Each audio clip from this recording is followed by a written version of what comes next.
Meus irmãos, recebam a paz do Senhor nessa noite. Pai do Senhor Jesus, meus irmãos. Estamos aqui para trazer uma palavra que se encontra Evangelho de Jesus Cristo segundo Mateus, capítulo 14, versículo 22, que está escrito assim: E logo ordenou Jesus que os seus discípulos entrassem no barco e fossem adiante para outra banda, enquanto despedia a multidão. Nós vamos ver que esse capítulo 14 de Mateus, ele vai nos transmitir três histórias. Primeiro, a morte de João Batista. Segundo, a primeira multiplicação. Terceiro, Jesus ele vai andar por cima do mar. Nós vamos ver que eu quero me focar nas duas últimas histórias. A multidão ela estava acompanhando Jesus há vários dias. E a Bíblia diz que Jesus ele vai olhar para os discípulos e vai dizer que os discípulos deem de comer ao povo. E um deles vai dizer: Senhor, nem que tivesse bastante dinheiro, não daria para dar de comer a tanta gente. Nós vamos ver que a Bíblia ela vai dizer que eram aproximadamente 5.000 homens, fora mulheres e crianças. E eu gosto sempre de estudar um pouco a mais, nós vamos fazer uma pequena soma. Que se cada homem tivesse uma mulher e somente um filho, porque eu acho difícil, porque o povo de Israel é um povo que gosta de ter filho, que gosta de fazer tribo. Mas vamos se focar uma mulher e um filho, daria 15.000 pessoas. E a Bíblia diz que um jovem, uma criança vai se apresentar com um cesto, com 5 pães e 2 peixinhos. E ali nós vamos ver o primeiro milagre acontecer, a primeira multiplicação. Jesus ele vai dar de comer a todas aquelas pessoas que vão se fartarem, e daquilo que sobrou, eles vão ajuntar 12 cestos cheios. E agora, Jesus, irmão Will, ele vai chamar os discípulos e vai ordenar que eles atravessem para outra banda do mar. E a Bíblia diz: vocês vão, porque eu vou despedir a multidão e depois eu vou subir ao monte para orar. E a Bíblia nos fala que Jesus Cristo de Nazaré, ele manda os seus discípulos atravessar para alta margem. E sem sombra de dúvida, eu imagino os discípulos dizendo: e o Senhor, você não vai conosco? Aí Jesus diz, eu vejo Jesus dizendo para ele: vai, vocês entram no barco e passa para alta margem, que depois eu chego do outro lado. Aí Jesus ele vai para o monte. Quando ele termina de orar com o Pai, agora os discípulos vão ver aquilo que eles não viram. Agora os discípulos vão ver Jesus andando por cima do mar, irmão Felipe. E quando os discípulos vê Jesus andando por cima do mar, a primeira coisa que eles vão estar passando antes de Jesus andar por cima do mar, quando eles estão no meio do mar, a tempestade vão estar atrapalhando de ele chegar no objetivo, e o vento agora vão estar levando ele para trás. Então tem dois ventos que tem dois ventos que é dois princípios, dois ventos. Tem vento que nos leva para trás e tem vento que nos leva para frente. Então o vento aqui agora estava atrapalhando os discípulos a chegar ao outro lado. E eu gosto muito de Jesus, que quando o vento está chegando para nos levar para trás, ele chega para resolver a situação. Entrega o recado, irmão Felipe. Quero voltar um pouco e falar sobre a multiplicação. Nós vamos ver que aqueles que acompanham Jesus, jamais eles vão sair de mãos vazias. Nós vamos ver que Jesus ele vai ter a consciência e dizer: já faz alguns dias que esse povo vem acompanhando nós sem comer nada. E a Bíblia diz que ele vai multiplicar os pães e os peixes. O que é isso? Aquele que acompanha Jesus, jamais ele vai voltar de mãos abanando. Jesus sempre tem algo para nos entregar. E a Bíblia diz que ele despede a multidão, ele vai subir ao monte. E a Bíblia diz que lá em cima ele começa a orar e ele se prolonga na oração. Porque nós vamos ver que todas as vezes que Jesus fazia algum milagre, irmão, ele não ia aparecer, ele não ia se mostrar. O que ele fazia? Ele se isolava e subia ao monte para falar com Deus, para agradecer e para pedir a graça de Deus sobre a sua vida. E agora ele se prolonga a orar. E a Bíblia diz que na quarta vigília da noite, ele vem descendo do monte, e como o barco já estava no meio do mar, sendo açoitado pelo vento, sendo varrido pelas ondas, ele vai dizer: agora eu vou provar mais uma vez para os meus discípulos e para aqueles que estão ao redor, saber que eu verdadeiramente sou filho de Deus. A Bíblia diz que ele vai colocar o seu pé em cima do mar, e ele começa a andar por cima das águas. E a Bíblia diz que os discípulos vão olhar e vão dizer: é um fantasma. Isso daí ninguém nunca viu. Quem já andou por cima do mar? E a Bíblia diz que Jesus vai dizer: não temas, porque sou eu. E o que eu falei, 2 ventos e 2 pessoas que tem que, para você entender quem está dentro do barco, ou te leva para trás ou te leva para frente.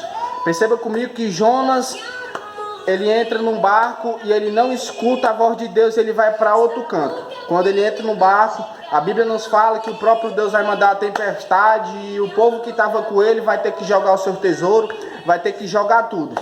A maioria das vezes tem Jonas dentro do barco, e quando ele está dentro do barco, em vez de levar nós para frente, ele está nos levando para trás.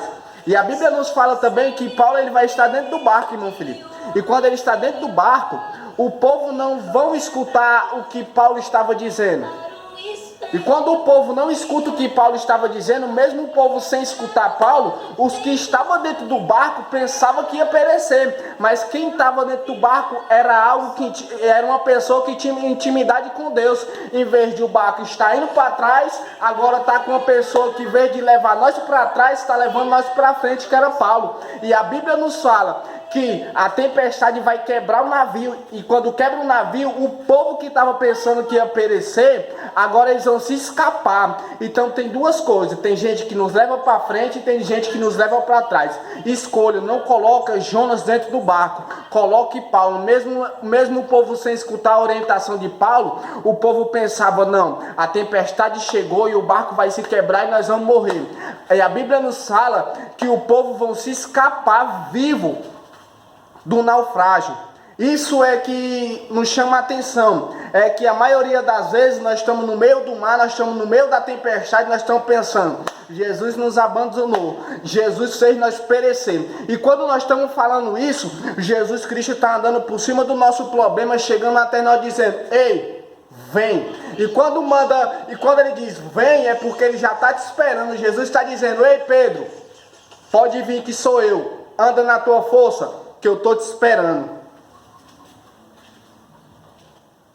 E o que me chama a atenção é que Jesus vai mandar eles entrar no barco, e a Bíblia diz que ele vai ordenar: atravesse para outra banda.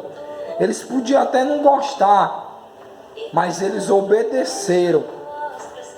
É isso que nós temos que fazer: obedecer, mesmo que seja doloroso, mesmo que seja difícil, mesmo que cause tristeza, mas nós temos que obedecer. Eles obedeceram, e a Bíblia diz que lá no meio do mar, o vento soprava, as ondas balançavam o barco. Eu imagino que lá dentro do barco, eles começavam a dizer: irmão Igor, Jesus manda a gente entrar no barco e atravessar para o outro lado, não acompanha a gente, e agora nós estamos aqui. O erro deles foi achar que eles estavam só. O erro dele foi achar que Jesus iria desamparar eles. E eu quero dizer para você: Jesus, ele jamais vai te desamparar. Jesus jamais ele vai te deixar só. O que você tem que aprender é obedecer o que ele ordenou. Obedeça, porque ele vai cuidar de toda a tua trajetória nessa vida. Eles achavam que estavam só, mas na quarta vigília lá vem Jesus, andando por cima do mar. E eles olham e vão dizer: é um fantasma. Eu nunca vi ninguém andar por cima do mar. E eles vão dizer, Jesus vai dizer: não temas, porque sou eu. E Pedro vai dizer: Senhor, se é tu mesmo, então manda eu ir até a ti andando por cima das águas. Jesus vai dizer: vem, Pedro.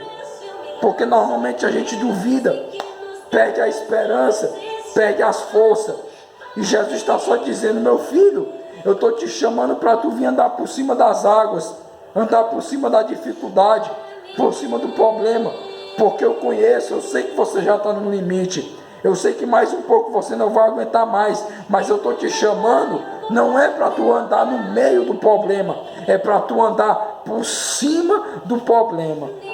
Para nós encerrar nossa participação, eu quero profetizar para a sua vida, é que Jesus não vai deixar o teu pé vacilar em 2020, Jesus não vai deixar você retroceder porque a tempestade chegou, Jesus não vai deixar você parar porque as portas se fechou. Jesus está dizendo: ei, eu tenho uma chave, e quando eu tiro para abrir, ninguém fecha, e quando eu tiro para fechar, ninguém abre. Jesus está dizendo: ei, não temas que eu sou contigo, não pare e não desiste, porque a promessa ainda está de pé para a sua vida, ainda tem mais, ainda tem mais. Jesus está dizendo: ei, eu fechei a porta para garantir a salvação da tua casa, e quando eu abrir, valorize aquilo que eu abri, porque muita gente agora está valorizando quando a porta se fechou, quando a porta estava aberta, não valorizada. Aí Jesus está dizendo: ei, valoriza quando a porta se abrir para você, valorize. Jesus está dizendo: não pare, não pare, Pedro, não pare, volte para o marado, porque no canto da humilhação vai chegar dupla honra para a sua vida. Receba essa palavra nessa noite em nome de Jesus.